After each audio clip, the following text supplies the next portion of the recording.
اب ہم دیگر اس کی کارروائیوں کی طرف آتے ہیں۔ اس میں دفعہ 7 ہے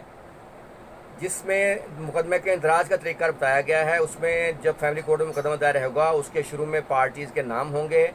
اور اسی مقدمے میں حقائق بیان کیے جائیں گے، اور حقائق کے بعد کاز آف ایکشن کیسے حاصل ہوئی، عدالت کو جورسڈکشن کیسے حاصل ہوئی وہ بتایا جائے گا، اور آخر میں استدعا ہوگی کہ آپ کیا کیا کلیم مانگ رہے ہیں کورٹ سے، اس کی واضح انداز میں آنا ضروری ہے۔ اس کے علاوہ مقدمے کے پر تصدیق بھی ضروری ہے کہ یہ مقدمہ جو ہے مدعی مقدمہ کے علم و یقین کے حد تک صحیح و درست ہے، اور اس پر مدعی یا مدعیہ کے جو بھی ہوگا اس کے دستخط بھی ضروری ہیں۔ جبکہ فیملی مقدمہ کے ساتھ شیڈول گواہان بھی ایک لگایا جانا ضروری ہے، جس میں آپ نے جو گواہ پیش کرنے ہوں ان کی تفصیل دینا ضروری ہے کہ وہ کون کون سے گواہ ہوں گے اور کیا شہادت دیں گے۔ اس کے علاوہ فرد منصرہ بھی ایک فارم ہوگا، اس کو فل کرنا ضروری ہے کہ مدعیہ یا مدعی جو بھی ہے وہ کل کو کیا کیا ڈاکومنٹری ایویڈنس کیس میں دینا چاہتا ہے۔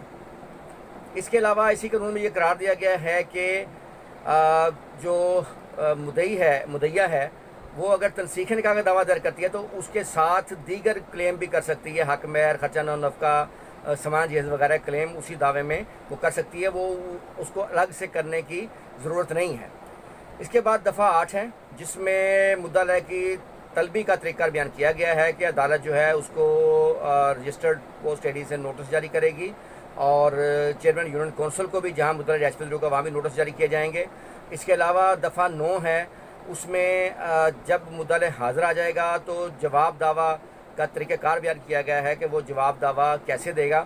اور اسی میں یہ قرار دیا گیا ہے کہ تنسیخ نکاح کے دعویٰ میں اگر خاتون تنسیخ نکاح کا دعویٰ کرتی ہے تو مدعا علیہ اس کے جواب دعویٰ میں زناشویی کا دعویٰ دائر کر سکتا ہے، اس کو علیحدہ سے دعویٰ دائر کرنے کی ضرورت نہیں ہے۔ اسی طرح اگر زناشویی کا دعویٰ مرد نے دائر کیا ہو تو خاتون اس کے جواب میں تنسیخ نکاح بربنائے خلا کا دعویٰ دائر کر سکتی ہے۔ اسی طرح دفعہ 10 ہے، یہ اہم دفعہ ہے، اس میں عدالت جو ہے جب جواب دعویٰ آ جائے گا تو اس کے بعد فریقین کے درمیان راضی نامہ کروانے کی کوشش کرے گی، اور اگر راضی نامہ نہ ہو سکے گا تو اگر کھلا کیس ہوگا تو عدالت خاتون کا بیان لکھ کر کہ اگر راضی نامے کے چانسز نہیں ہوں گے تو عدالت کھلا کا دعویٰ ڈگری کر دے گی، اور دیگر جو دعویٰ جات ہوں گے اس میں عدالت ایشوز فریم کرے گی، اور ایشوز فریم کرنے کے بعد مدعیہ سے شہادتیں طلب کرے گی۔ ایشوز ان کو کہتے ہیں کہ حل طلب جو معاملات ہوں گے کورٹ کے ان کی بابت کو ان کو ایشوز کہتے ہیں، تنقیحات کہا جاتا ہے کہ کورٹ نے یہ چیزیں ڈیسائیڈ کرنی ہیں، اور ان کو فریقین کے پلیڈنگ سے دیکھا جاتا ہے۔ اس کے بعد عدالت جو ہے مدعیہ سے شہادت طلب کرے گی، مدعیہ گواہ لے کر آئے گی جو اس نے شیڈول گواہان میں بتایا ہوگا، مدعا علیہ اس پہ جرح کرے گا، پھر مدعیہ اپنی دستاویزی شہادت دے گی، پھر مدعا علیہ کی شہادت ہوگی، اور اس طرح مدعا علیہ پر مدعیہ کے وکیل جو ہیں وہ جرح کریں گے اور مدعا علیہ کی دستاویزی شہادت ہوگی، جس کے بعد عدالت جو ہے وہ دونوں فریقین کی بحث سن کر جو ہے وہ مقدمے کا فیصلہ کر دے گی۔ اس میں ایک چیز اور ضروری ہے کہ جیسے جب جواب دعویٰ آنے کے بعد عدالت مسالت کی ڈیٹ رکھے گی، اسی طرح فیملی کیس میں جب شہادتیں مکمل ہو جائیں گی تو عدالت ایک بار پھر مسالت کی ڈیٹ رکھے گی، اس میں مدعی اور مدعا علیہ دونوں کو بلائے گی اور ان کے درمیان راضی نامہ کروانے کی کوشش کرے گی۔ اگر راضی نامہ نہیں ہوگا تو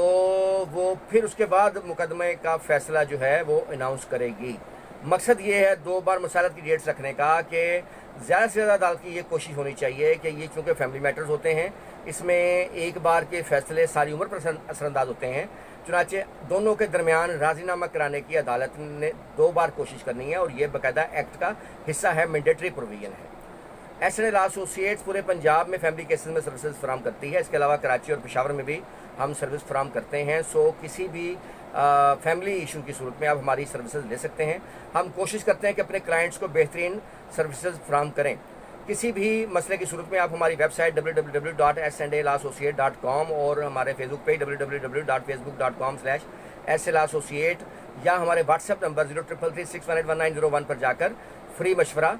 کر سکتے ہیں۔